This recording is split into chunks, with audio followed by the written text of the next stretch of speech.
you guys realize you look at this 400 times a day?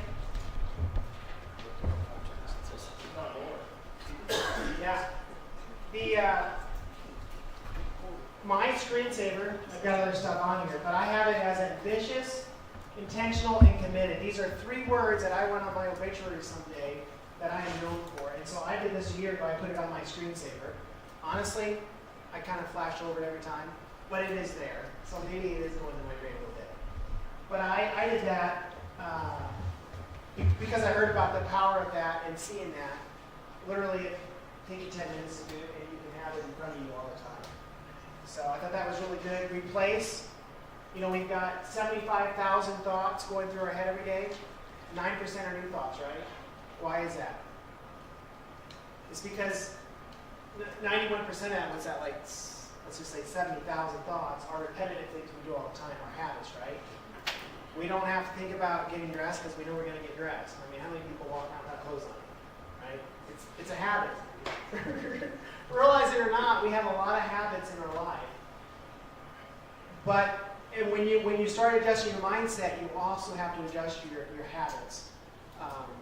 And that may be if you're getting in real estate, maybe a new habit you have, instead of scrolling Facebook, you're going to scroll Zillow. I mean, maybe it sounds kind of boring, but I can kind of geek out on Zillow sometimes.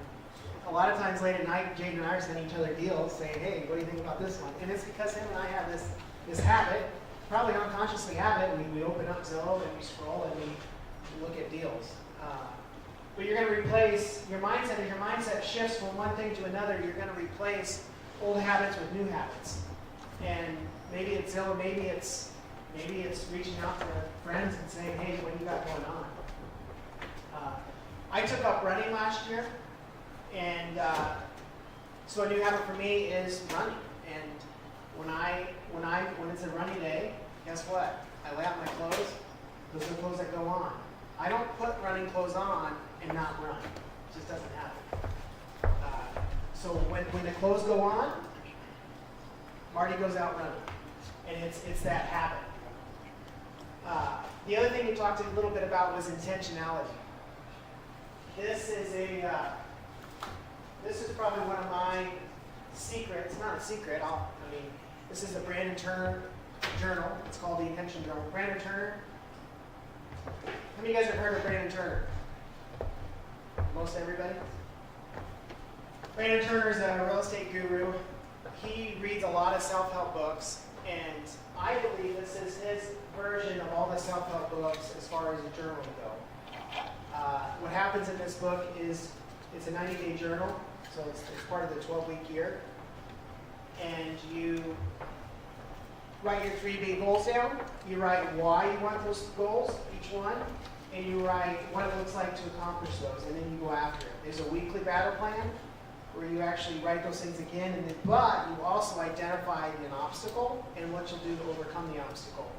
Just to go through this weekly is a big deal. I mean, if you're running a business of any sort, or doing anything, you want to be more intentional, it's a good practice. There's a daily battle plan, and with that, there's a 30-minute increment of how you would schedule your day. I don't do this all the time. It takes time. But guys, when I do it, I get results because it's forcing me to be more intentional. There's actually an evening review where you check your day. You guys want to get more intentional? You want to make your mindset shift from only think about something 9% of the time to that 91% of the time? You do this journal because it's gonna help you be more intentional. It's gonna make you think about that mindset shift you're trying to get into all the time.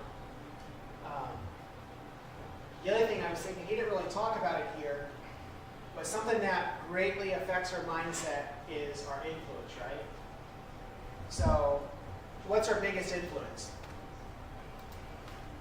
Someone tell me. People you're around. It could be family, it could be friends. They're going to influence what you think, what you talk about, everything you do. So if you're having a mindset shift from, let's just say from Dave Ramsey to Robert Kiyosaki, you're probably going to need to start hanging out with people that are in the Robert Kiyosaki, right, camp.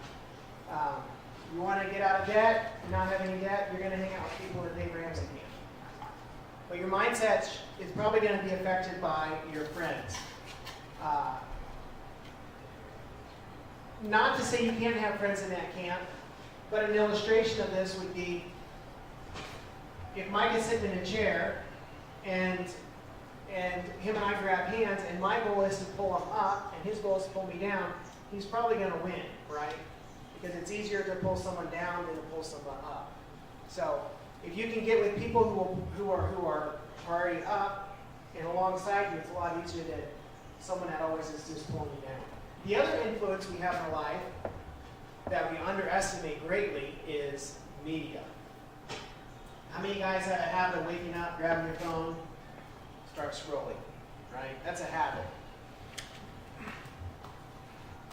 I would predict, if I was AI and I could read your phone, I could predict, I think, knowing how strong AI is, where your mindset is by looking at your social, what pops up on your social, whether it's YouTube Shorts or Instagram or Facebook videos. I mean, you can tell a lot about somebody by just 2-3 seconds on what pops up on their social. And that's because that's what's influencing us. So don't underestimate the power that AI or technology is going to try to get in front of you, how they want you to think, and how they can get you to consume more. You can have a feed that is feeding you stuff in regards to a real estate mindset or building a business mindset, or I have feeds right now on my Google. If I go to Google, I can show you guys, but you guys would see that I like OU, that I read self-help stuff. There's almost always an article about 7 habits that will change your life. There's always something about interest rates and real estate. And I think there's one more thing I could look, but those are the things that Google knows I like to look at, and it's always putting stuff in front of me regarding that. But we have the option to put that stuff in front of us and to train AI to feed us that stuff by what we look at in regards to media. So don't underestimate the power of that. And then the other thing I kind of mentioned early on is books. We have no excuse not to be consuming books because we have a thing called Audible. I think there's other programs where you can actually just take pictures of the page and have it read it to you if you don't use Audible.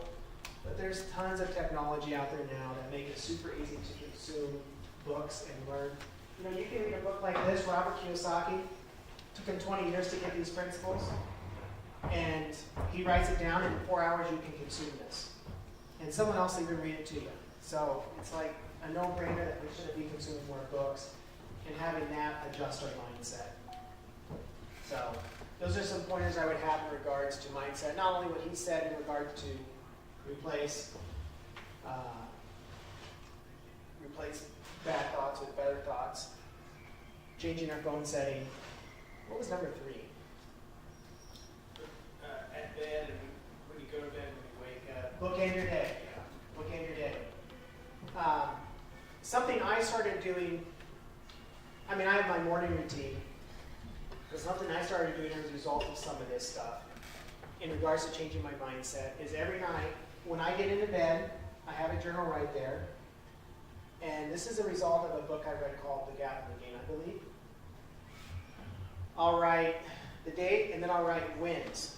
And I write three big things that happened that day. Maybe I bought a house. Maybe I went on a date with my wife. Maybe we got a house rented. But I always write 3 wins. And by doing that, it allows me to have gratitude or celebrate it and acknowledge it. Otherwise, it's easy just to always push, and then you burn out because you're never seeing those things as victories. Then I'll write tomorrow's wins. The reason I write tomorrow's wins and I come up with 3 big things I want to do is your mind will actually be working while you sleep on problem solving on how to make those things happen. So I'll write tomorrow's wins and I'll spend a little time. I'll write 3 things. Maybe it's buy a house. Maybe it's hire somebody. Maybe it's get a job complete. Once I do that, then I write I am grateful for ... and I will write until that page is full of just one sentence things that I'm grateful for. What I have found from doing this, guys, in regards to your mindset, is it shifts your mindset because all the next day, you know you're going to write in the journal, and it makes you look for things to be thankful for. And it makes you a nicer person because you tell people, hey, thank you. Hey, thank you. Hey, I appreciate that about you. So that's something I do to bookend my day. I do it at the end of the day. In this journal, we actually start with that as well. Something I'm thankful for. So those are some tips I would have for you guys on shifting your mindset, getting more in the game. I heard recently that, we have our brains, but I think we only use like 7% of them at a time. So imagine if we could use the full potential of our brain, what we could accomplish. I went to a conference this last year, and they had a picture of our current president and then our previous president, and they were not the very glamorous pictures of that at all. I'll let you guys imagine. But it said if they can do it, you can do it.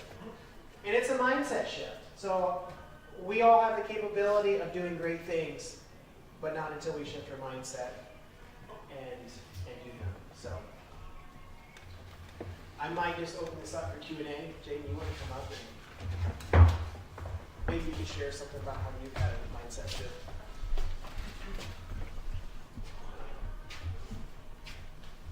You guys got any questions?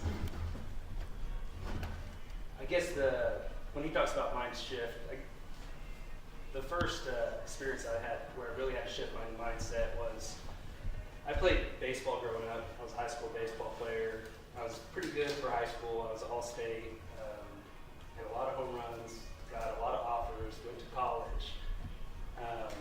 When I got to college, I realized within like the first couple practices, man, everyone's good here. And not everyone throws 75 miles an hour right down the middle. There's curveballs, they're throwing 89, 90 on the corner. And, my talent and my skill level, my athletic ability had gotten me to where I was. But now I really had to shift my mindset to get the advantage of these people that were better than me. Because when I got to college, there was a lot of people better than me on my team.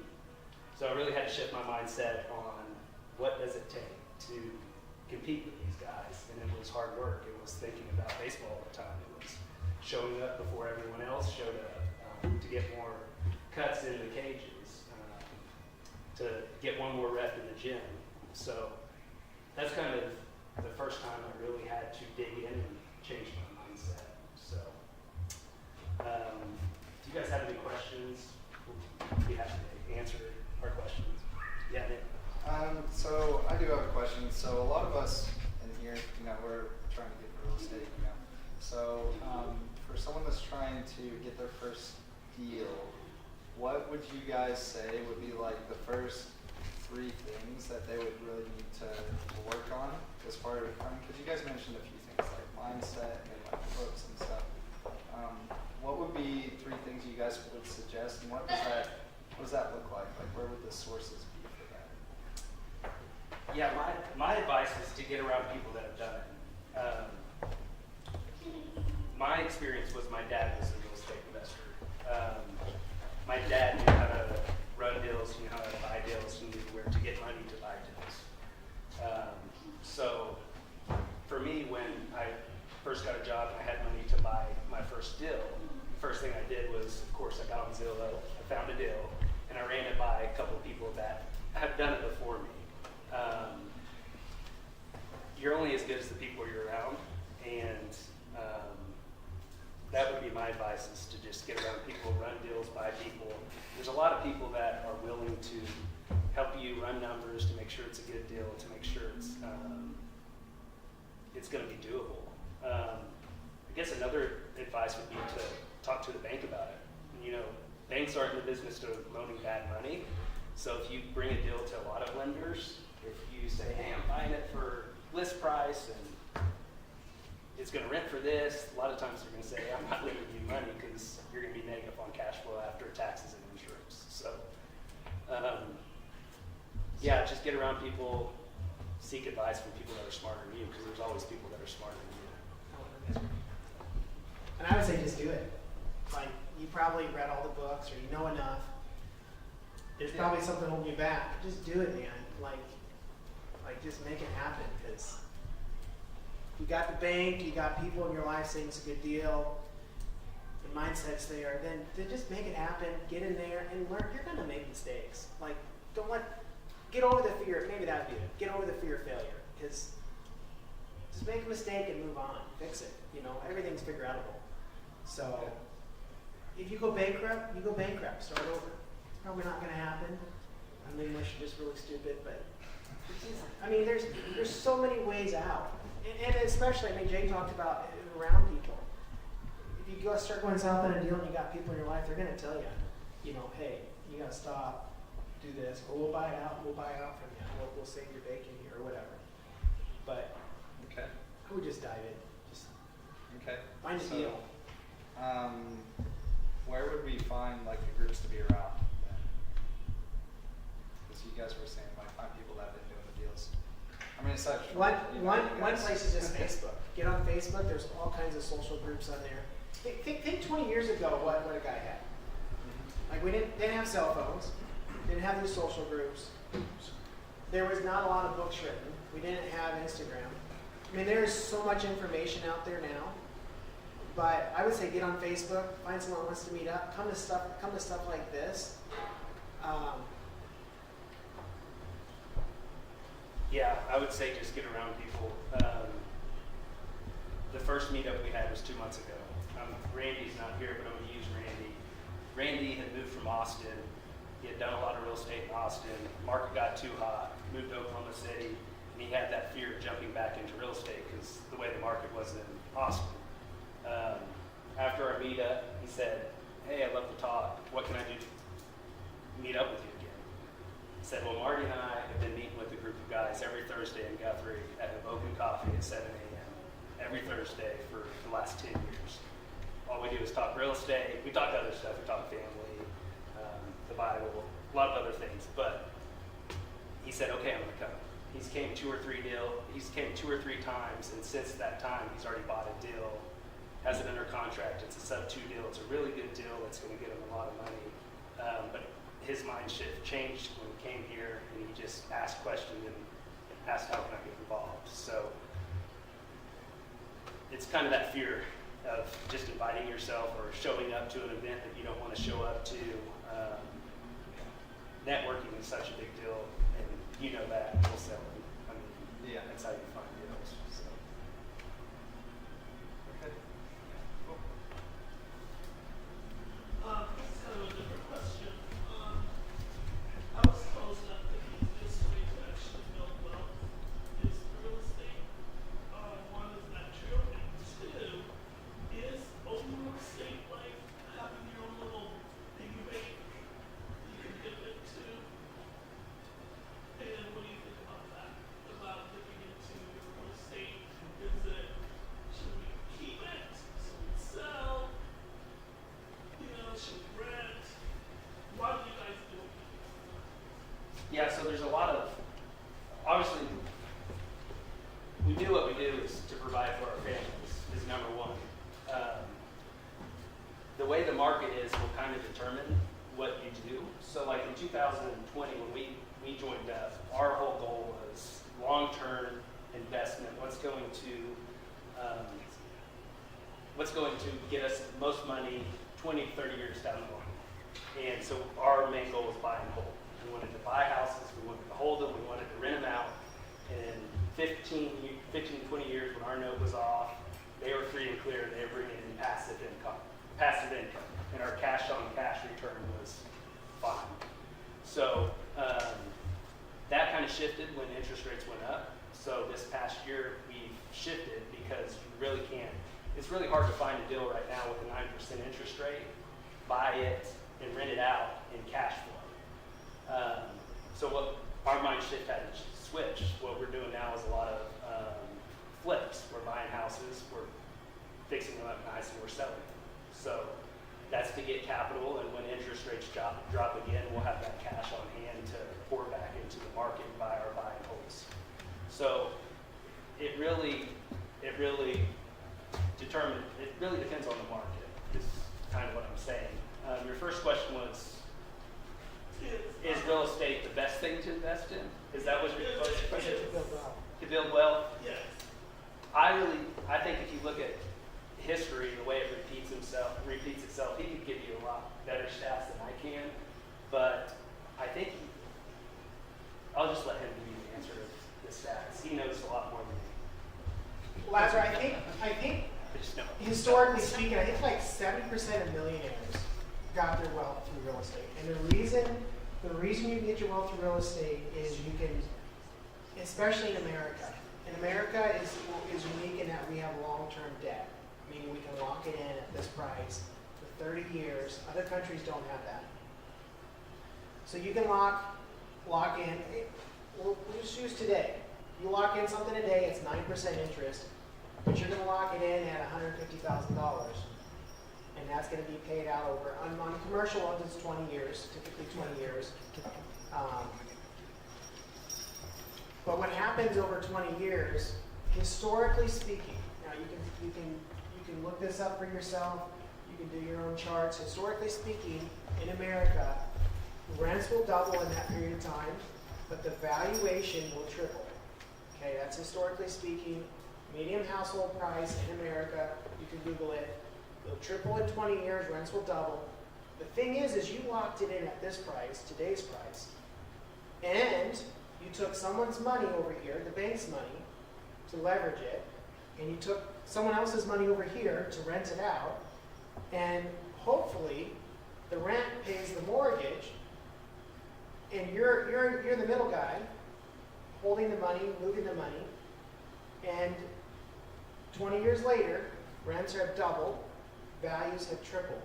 So is it the best way to wealth? There's other ways to wealth, but it is super leverageable as far as what you can do with someone else's money, the bank's money, someone else's money, the tenant's money, to pay off an asset that goes up in value over 20 years. So, And I would go on to say it's a physical asset. So if you get in trouble, you can liquidate it.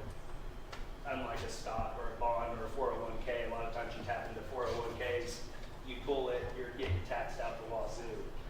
And then, like I said, the rich are in real estate, so there's a lot of tax advantages as far as depreciation and appreciation and other things. So then it is like a little piggy bank type thing. it is like a savings account. Jaden's dad has always said that. It's like a savings account in the sense that it's there's equity there, but it's better than a savings account because it's hard to get to. So you can refi, you can pull cash out, or you can sell it. But that's always a process. It's not like you can just go to your savings account tomorrow and pull the money. We can pull $20,000 off a house, off a refi, or we can pull that from selling it, but it takes more time. And so we've bought, for instance, we've bought in a couple of deals this year that are negative cash flow. So we're renting it out and we're losing money every month on it. And the reason we've done that is we know it's in a great area, and we know over the next 15 years it's going to appreciate. If interest rates drop next year, I don't know if they will. If they drop, we can refinance and then full cash flow. Or we're willing to take a $100 loss a month on that house right now because we have other assets that are cash flowing monthly because we know the appreciation is going to be there. So that's hard to do. I wouldn't advise it until you have a big portfolio to where you're bringing in a lot of money on the back end from your other rentals. But once you get to it, you have to look at the appreciation. And are those long-term, the ones that you're using? Yes, those are long term. So my last question. So have you guys ever pulled money from houses to buy new houses? Do you mean like a cash out refund? Have you guys I don't, refinanced other houses? Lazar, I don't think we have. And the reason we haven't, you maybe have. The reason we haven't is when we became partners, business partners a couple of years ago, interest rates were 5%. Now they're 9%. So we would love to tap in and pull some equity out, but I don't want to reset my loan at 9%. Like I lose all that because at 9% on 100,000, $900 a month, roughly. That wouldn't quite be right, but whereas 5% is $500 a month. So to answer your question, no, him and I have not personally done a refi. We have sold stuff this year because we said, hey, the market's still up here. We bought it down here. We don't want to refi, and this is the ugliest house in the street, so we're going to sell this one. And that's how we have pulled capital that way. And then also from doing flips, right?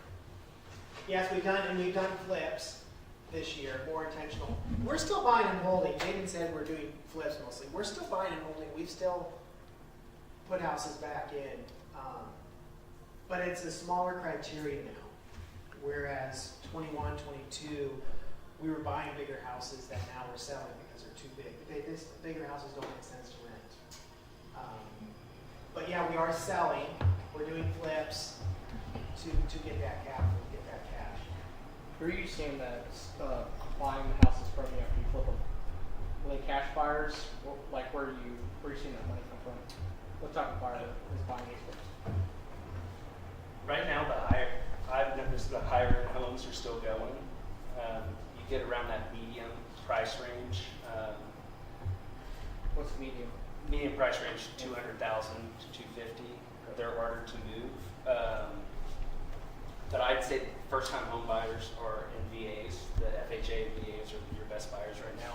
A lot of cash buyers. The rich are always going to buy, but your FHA and your VAs are your top buyers right now. So you're staying under the 250 range or under the 200? Yes. Yeah. We have a few over that, and they sat. They've been sitting Yeah. How long? 30 days? until we rent them. Well, like with the flips, have you done any flips recently over 275? Yeah. Yeah, done a couple, and they've sat for probably 60 days. You know, whereas in the same type of house in 20, multiple offers first week. Yeah. So it's the same thing based on interest rate. No one's going to downsize based on interest rates right now. If you bought a house in 2020 for $200,000, you're looking at a house that's like $125, and you're paying the same interest. So that's just removed a lot of people from the market. I pulled a house off the market, couldn't sell it, and I was like, I'm not going to carry it through the winter, we'll just rent it. And I immediately got a call from a real estate agent saying he wanted to list it for me, whatever. And I said, well, I'm not ready yet, I'm going to rent it. I said, but this is what I said. This goes back to the conversation I had on mindset. I said, I'm going to put it up for sale again once people's mindset shifts to paying higher interest rates. Because that's part of the problem right now we have, is interest rates are higher than they've been in the last 10 years. And people's mindset can't adjust to that. But I do think that let's say interest rates stay where they are, people will be buying houses next year because their mindset has said, you know what, I can't keep waiting. I need to buy, even if it's 8 or 9%. So sometimes our mindset has to catch up to our times too. That would be the same if it went up to like 13% and then drop back down.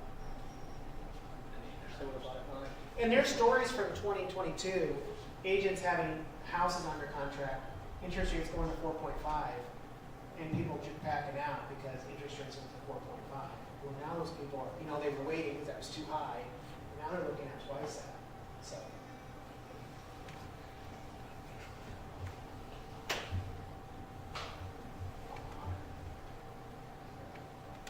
What else you guys got?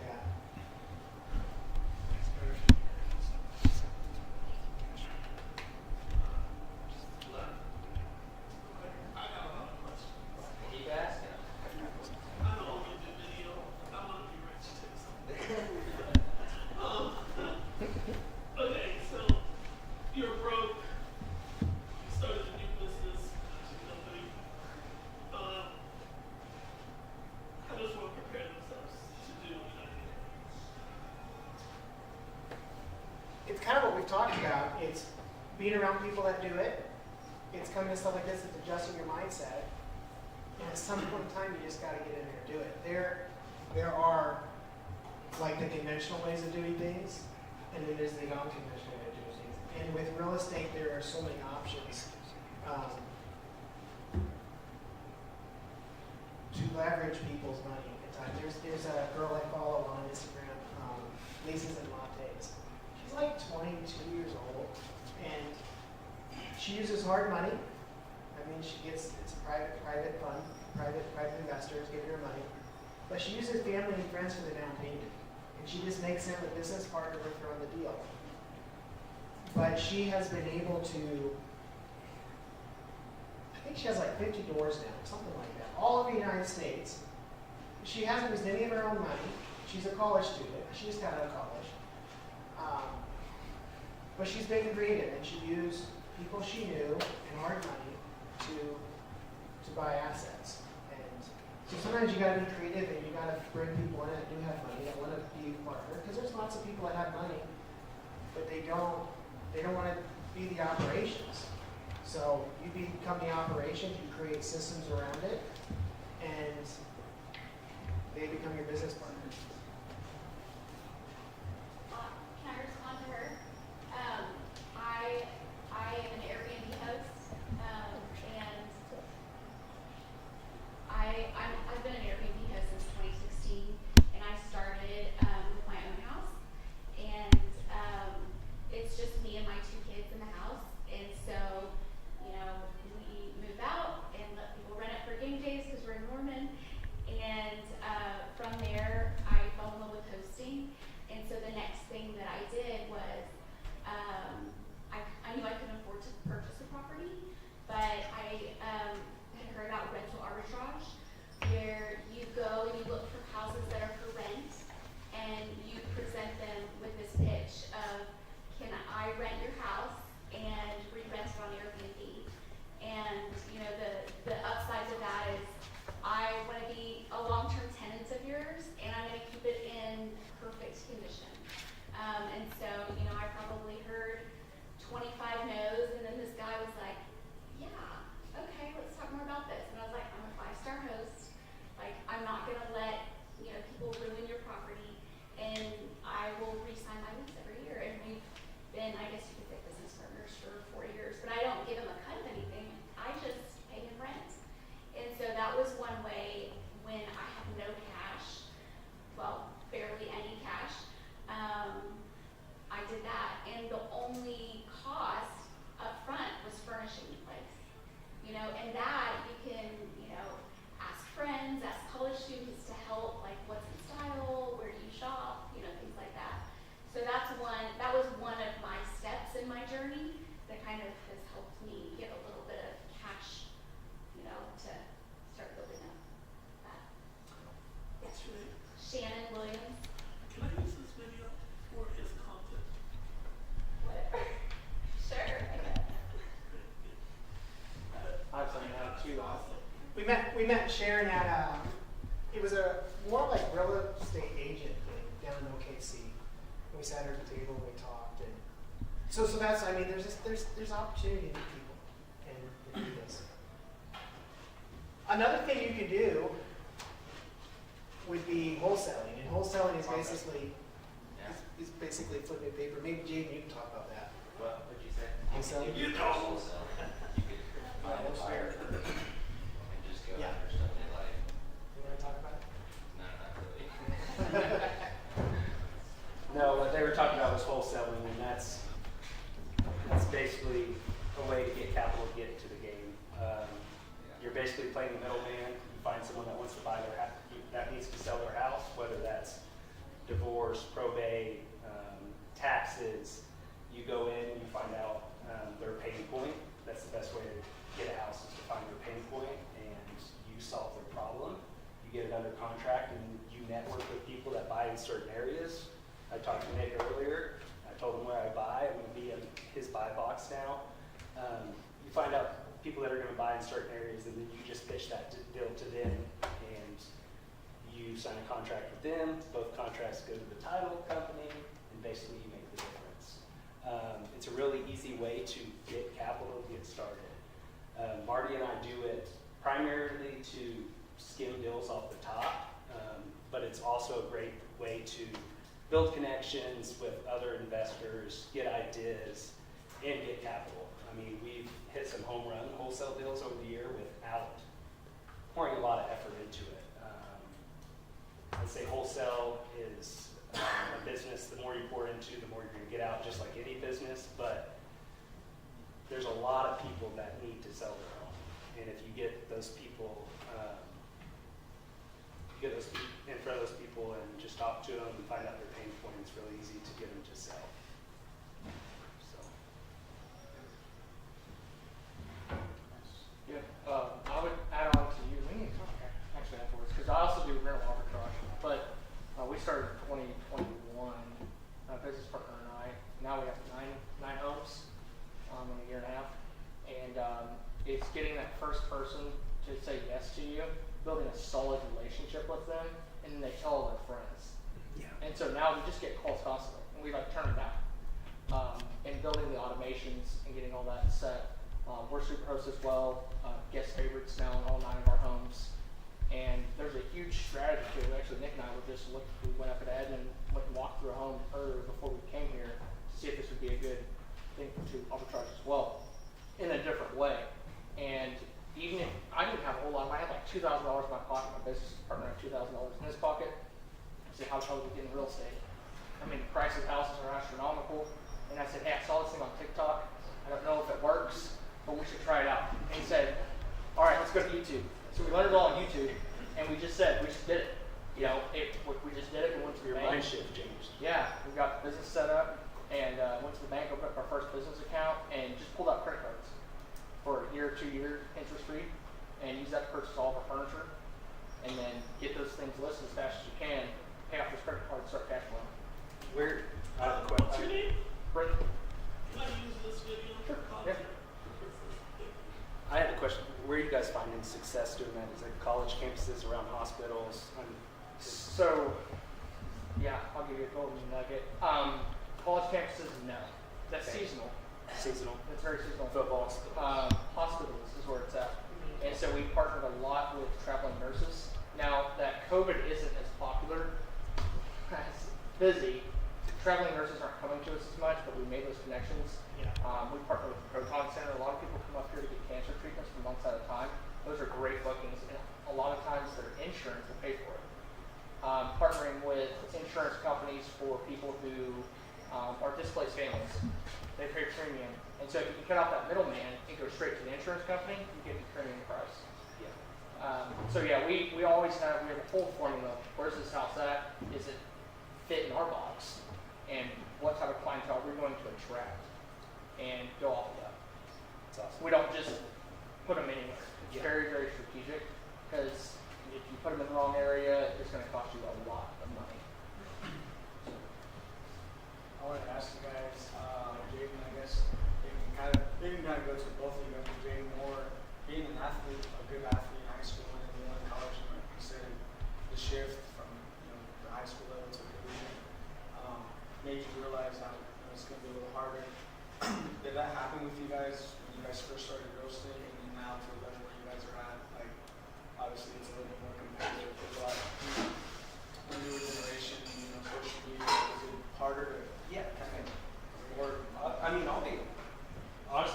The biggest hurdle was just jumping in. I was lucky enough when I first got married. I inherited a little bit of money from my grandfather, and it was poured into my. I had watched my dad invest in real estate growing up, and long story short, I got married, and that's when I could tap into that money that was given to me. And within a week that I got married, went on a honeymoon, bought a house, and then I bought a rent house and fixed it up, and all the money was gone. Then I had a meeting with the trustees of the people that gave me the money, and they're like, "So, do you have a plan with your money?" And I was like, "Well, it's all spent." My dad was in the corner, and he was kind of like smiling. Yeah, that's my son. And I had bought a house. I bought a house for $50,000 off the MLS. I put $30,000 into it, and it appraised for $145. I cashed it out. I put the note at $100,000, and it was cash flow at $250 per month right off the bat. And my mind shift switched right there. Like, if I can just do this over and over and over again, it's going to like double my W-2 job that I'm working here. Because at the time I was working as a healthcare administrator, running a nursing home. So basically what I did was that same thing, which basically the BRRRR method. I don't know if you guys have heard of the BRRRR method, but it was basically that. I bought a house, I remodeled it, I refinanced, and I just repeated it. And I did it over and over and over again until I got to a point where I could kind of separate myself and stop working so much with the family business, and that's when I kind of hopped in with Marty, and I met Marty at church.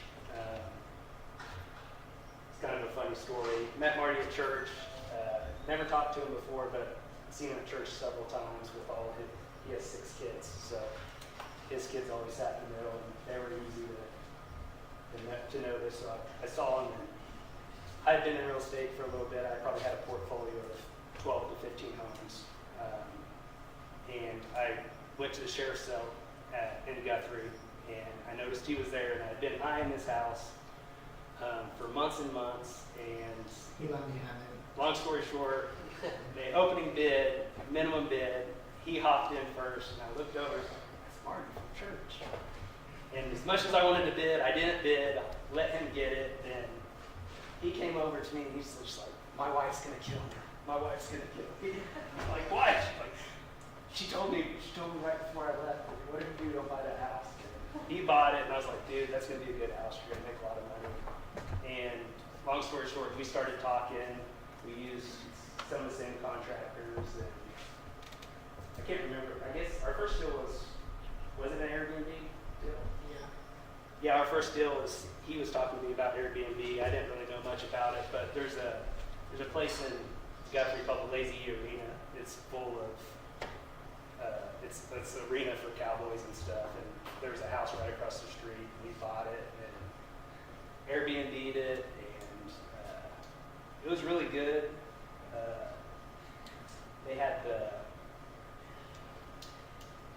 with Airbnb, we had the horses that we could rent out, the stalls. Yeah, we basically cornered off a corner of the property, and we were able to rent out stalls for the horses for like $60 a night. So it was pretty cool. That house I bought, guys, I was rehabbing another house at the time. All my capital was tied up. And I didn't realize, like, sheriff's sale, like, it's not as easy as a normal house to get a loan for. So I went to the bank, and they were like, no, we're not loaning on that. It's a different bank than I'm with now. So I actually went to discover.com, and you can get a personal loan on discover.com. $35,000 loan. I bought the house for $43,000. So I used like credit card debt to buy that house. But all I did was I closed it with title at the courthouse, and then I refied it a month later, and it appraised for like $72,000. So I pulled $10,000 out, I put it in at like $55,000, and I was off to the races with it. But yeah, it was a big thank you to Jaden. I actually sold that house this last year. I think I sold it for $115,000, and like I didn't do anything to it. The market just went up, and we took advantage of it. So lots of ways to do it, but yeah, you just got to get involved if you can. Can you repeat that again about the BRRRR is to buy. hold on a second. The BRRRR strategy in real estate is to buy, to rehab it, to rent it, refinance, and repeat. So BRRRR, buy, rehab, rent, refinance, repeat. And you do that over and over and over. You get your capital. A lot of guys use line of credits. They do it over and over and over, and you put it in long-term debt at the end of it, and use the tenants to pay off. And it really works. In regards to your question on mindset, Yeah, I was gonna add. Jaden had a mindset shift early on. Well, he kind of grew up with it. I didn't grow up with it at all. And I was, like I said, I was very Dave Ramsey in the way I was raised to be no debt. So I got through college without debt. I didn't have debt. I had a house free and clear when I was 30, because I really strove for that. So I would say I've had a lot of mindset shifts. First one was I was in partnership with my wife, which was great. We did a lot of deals together. So shifting to a mindset of Jaden was a mindset shift for me, an outside partner. Another mindset shift I had was I used to do everything myself. I mean, everything. The wire, the plumbing, I mean everything. So another mindset shift was hiring people to do the work for me. And then it was property management. And I mean, it's all these things I've had to shift my mind because I want to do these things, I want to be involved, but realizing that there's other people that are better qualified to do them or can do a better job. So I would say for me, my mindset's continually changing, and I'm continually trying to learn like where's the next shift for me that I need to adjust my mind to, so that I don't stay over here in this mindset. Because I want to continue to grow and scale, and not just do 3 houses or 6 houses a year. So that's what I would say. It's a continuous journey to that mindset. There's certainly times where you look back and you're just like, man, it's a no-brainer. Like, rents go up, you can see it. Debts go down. Your margin of your financial statement, what's that called here? Your net worth grows every year as debt gets paid off and values go up. So it becomes a no-brainer.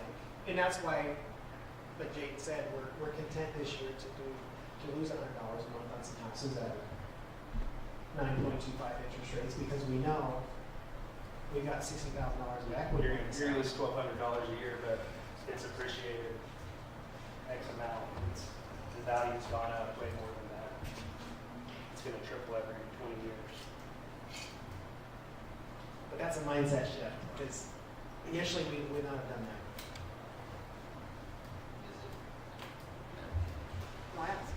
I was going to ask about, this kind of goes back to what you were saying. I think if you, I had a friend that had like 60 houses, and he, every 5 or 6 years, he pulls out, does a big cash out refinance, and this year he pulled close to $1 million out, like 25. Well, I guess this was last year, he pulled out about almost $1 million. And well, tax free. Pulled out. So he did a cash out refinance on his portion of his portfolio. Those- He did pull out, but The banks will usually tax-free. refinance around 75 to 80% of the value of the home. So when they're talking about refinancing, they're talking about if they send out an appraiser and the appraiser says the house is worth worth $100,000, you can refinance that house for $75,000 to $80,000. So if you bought it for, if your note on it's for 40, you can go to the bank and say, I want to get this appraised, refinance it. They'll give you a check for $40,000 because you have a $40,000 note. So you get $40,000. That money's tax free. That's another thing that's good about the Burr method is if you do it right, if you do it good enough, you can basically you can make money off the top of it, and it's tax free as well. A lot of wealthy people use it because they'll continue to refi, they'll continue to pull capital because it is tax free. And then your interest payment, kind of sounds oxymoron, but your interest payment is also tax free. So if you raise your interest payment and start your loan over, your interest payment goes up, you pay less in taxes, and that's what a lot of those guys want ultimately is a lower tax bill rather than a higher tax bill. So they can refi, they can pull money out tax free, they get their other tax break of interest tax free, and they just keep repeating the process. Every 4 or 5 years, debt gets paid down on the house. In the meantime, values go up, that margin gets big, and when it gets to, maybe they get to 60% of value to there, they'll refi, they'll pull that 20% back out. If you got 50 houses, it's $1 million. You do that again and again and again. It's all tax-free. The government doesn't tax you for it, and you just keep putting the money to work. And a lot of those guys. I've had to do it several times in the 8 years that I've been doing real estate, where I have a lot of equity in one house and I'm low with capital at the time, and the rehab's taking longer, or a house has been sitting on the market, I don't want to stop, or I want to buy something else. I'll just call the bank up and say, hey, I need to refinance this, and we'll send out an appraiser, and in 3 to 4 weeks I'll have a check. So this not mean you'll be on Airbnb house. If you can figure out how to do it, then pay rent. I don't care. She rents from us. I just found out. It's funny, I did not know. I just found out. Until I signed the lease. Then I happened to be like, he called the property manager while I was signing the lease, and that's when once I were, she was telling me about the lease, explaining everything to me, and I'm like, wait, that voice on the phone. So, oh yeah, that's Marty, he's older. I'm like, Marty, process? They office next to each other. Kids. That was funny.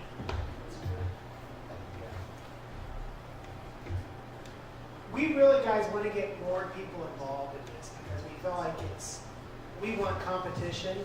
Jaden and I are competitive, but we want competition, but we want it because when we're passive about this, when the world is passive about this, Wall Street is slowly buying up real estate. And I think last year, 1 in 7 houses in America were bought by Wall Street, meaning big funds. They say by 2030 that number will be, Wall Street will only be 46% of homes in America. In 20 years? 2030. By 2030. So 70. like these funds, they're rapidly trying to own real estate. Here's why mindset is so key to this, is Wall Street is looking at this without emotions. It's all numbers to them. They have their algorithms, they have their numbers, they know what works. They have a whole period of 7 to 10 years or whatever it is, and they know they're going to make money on it. So they're buying without emotions. The problem is so many of us are stuck in the mindset of I'm going to fail, I'm going to fail, I'm going to fail, I'm going to fail. And we don't get in, we don't get started because our emotions are controlling the decision rather than numbers. But we really want you guys to get more friends to come, or just tell them all this stuff. But we really desire to help people do this. It seems probably an oxymoron that we want competition, but we're both competitive, so we can stand it. But really, I really believe it's important that we get more people educated and involved and adjusting their mindset to get involved. Otherwise, Well, you get more people involved, the more deals that are going to come to you. I mean, you get people that start wholesaling, they're going to get deals to you. So, Marty, you want to have Chris add about how we can find you, your group, all that street.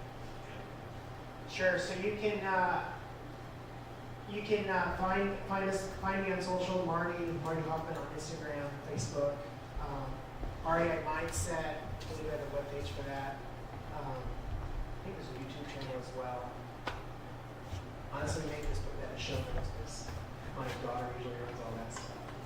But look us up. We really want to help people learn more about this and get more people involved.